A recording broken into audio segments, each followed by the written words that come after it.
What's up everybody, Derek here, and today we are going to be doing a corner pocket in the corner of this room. And it's not necessarily the best corner pocket, but it's going to be a good little thing of showing you how to do a corner and clean it up to where it's nice and crisp.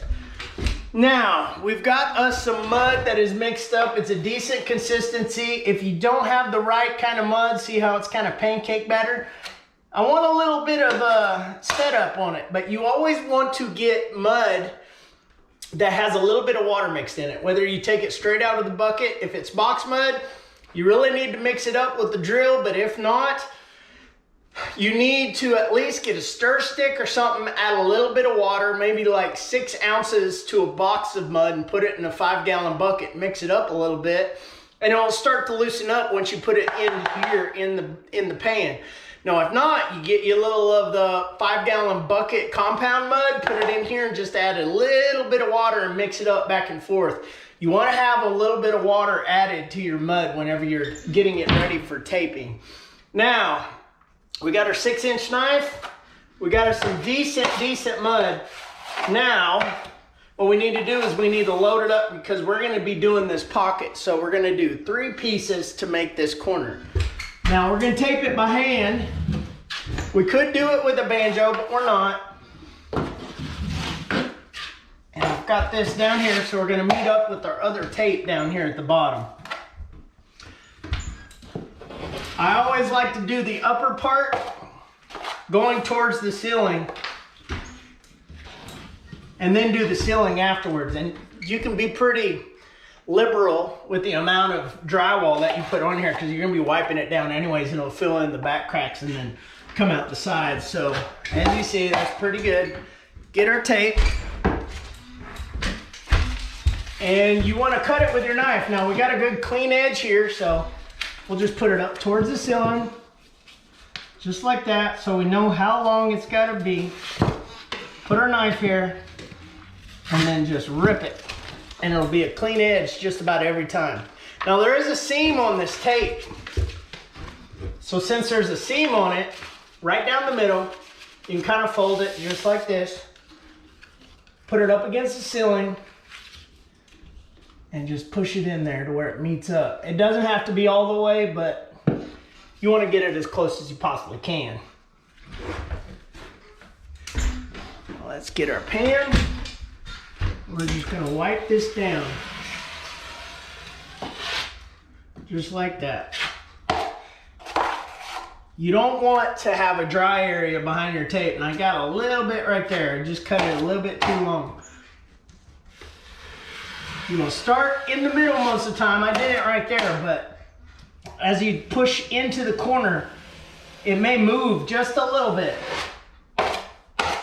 Now, it's not going to be perfect, but it's going to be a good overlap. Now we can come to the top. You just really lightly push, and it'll push it out to the edges. All right, there's our first piece. Now we're coming back with some more. Do the bottom, just like that. And then do the ceiling. All right, that's all we're gonna be using. And now we know we don't need much. This is just kind of for the demonstration purposes. And there we are. Small piece. Put it right to the corner. Right in the middle. Grab my mud. My pan. Okay, you got to be light with these because you don't want to catch it. If you put too much pressure, it's going to drag it out of position. And just be really light and feather it with your knife. I'm going to go right there so it won't move. That'll keep it from moving.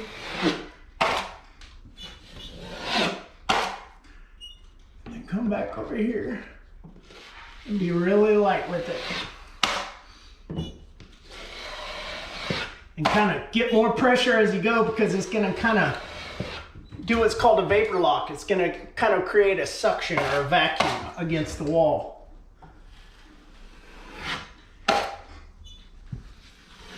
And if it pops up a little bit, it's going to be all right. All right.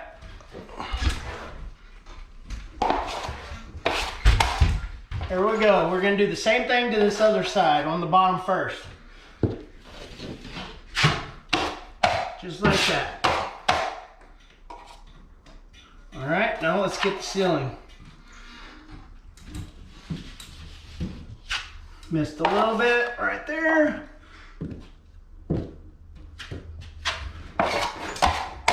There we go. Same thing, get a little bit of tape going.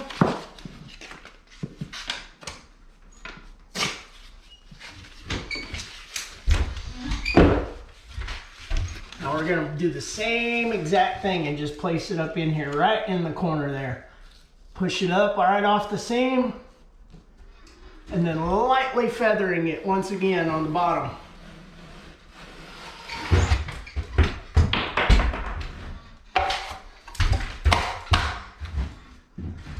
And now you can kind of go over here, light pressure.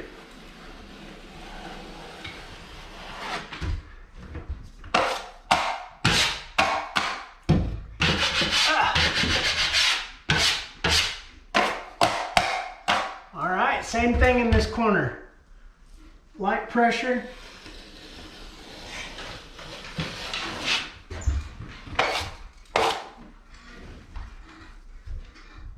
All right, now we got a good corner there.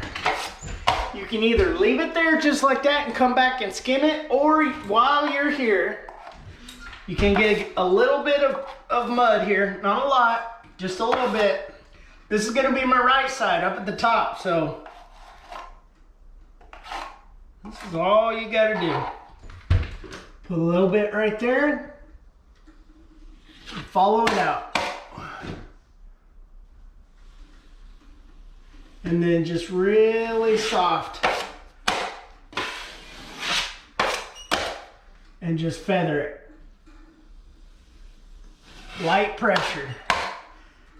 And that will definitely take away a lot of the seams that are showing there. Okay, we just covered up one of the seams, put it up there in the corner pocket. Light pressure. And we're getting this till we're ready to where we can come back and skim it later after it dries.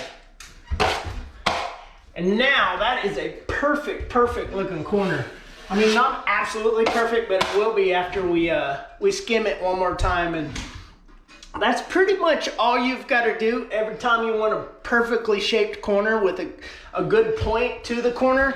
And that's really all I do. I just got to make sure that my mud is the right consistency and use the tape and the pressure of the knife to your advantage, just lightly feathering it. You can go flying around a room in the open spots with tape, but once you get to a corner, if you take just a little bit of time, it's going to save you later on whenever you come back to skim over that and float it.